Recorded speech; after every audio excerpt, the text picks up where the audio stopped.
იტალიის შინაგანსაკუთრებთა მინისტრი გამორიცხავს მადრიდის მხრიდან მანამდე გაჟღერებულ ვერსიას იმის თაობაზე, რომ რომმა განსაკუთრებული სასაზღვრო კონტროლი ესპანეთთან დააწესა მხოლოდ ამ ქვეყნის მოქალაქეების წინააღმდეგ და რომ ეს ნაბიჯი მიმართული იყო მიგრანტთა ტალღის წინაშე პარტნიორი სახელმწიფოს მარტო დატოვებისკენ.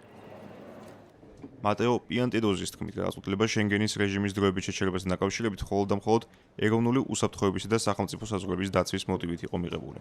ხოლო განსაკუთრებულ სასაზღვრო შემოწმებას ექვემდებარებიან ესპანეთთან შემომავალი მესამე ქვეყნის წარმომადგენლები, რომელთა შორისაც იტალიელი მაღალჩინოსნის განმარტებით შესაძლოა იყვნენ საზოგადოებრივი მარკწესრიგისა და სახელმწიფო უსაფრთხოებისთვის დამაზიანებელი პირები.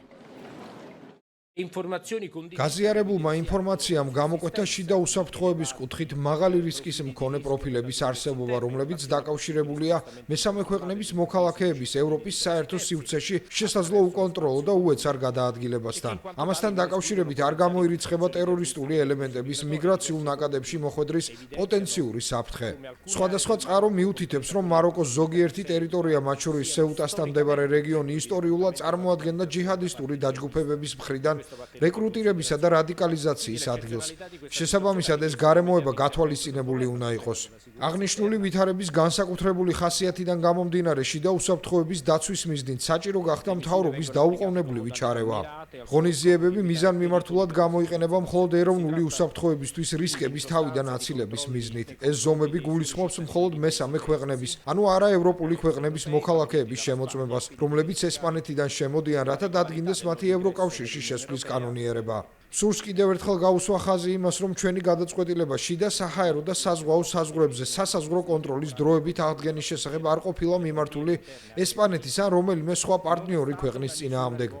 ესპანეთის მიმართ ქვეყანასთან, რომელსაც ჩვენთან ისტორიული მეგობრობისა და ძმობის კავშირები გვაერთიანებს, რაიმე მტრული ქმედება გამორიცხულია.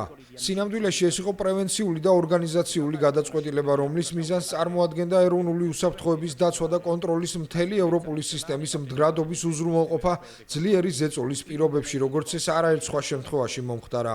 ამასთან დაკავშირებით არ უნდა დაგვავიწყდეს, რომ შიდა საზღვრებზე სასაზღვრო კონტროლის დროებითი აღდგენის მექანიზმი წლების განმავლობაში ევროპის ქვეყნებმა მრავალჯერ აამოქმედეს.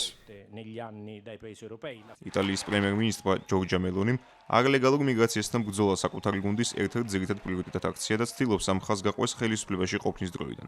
მიუხედავად იმისა, რომ ქვეყნის მთავრობა იღებს ახალ კანონებს და ამკაცებს რეგულაციებს, ასევე არალეგალური მიგრაციის ხელშეწყობას მკაცრად სჯის, როგორც ჩანს ეს საკმარისი არ არის, რადგან ეს საკითხი იტალიისთვის ერთ-ერთი უმთავრესი სოციალურ-პოლიტიკური გამოწვევაა. განსაკუთრებული პრობლემები ქვეყანას ხვდება ხმელთაშუა ზღვიდან, საიდანაც იტალიის ტერიტორიაზე ათასობით მიგრანტი ჩადის. მათ გასასტომებლად კი იქმნება სპეციალური გაწოდებული დაბრუნების ცენტრები.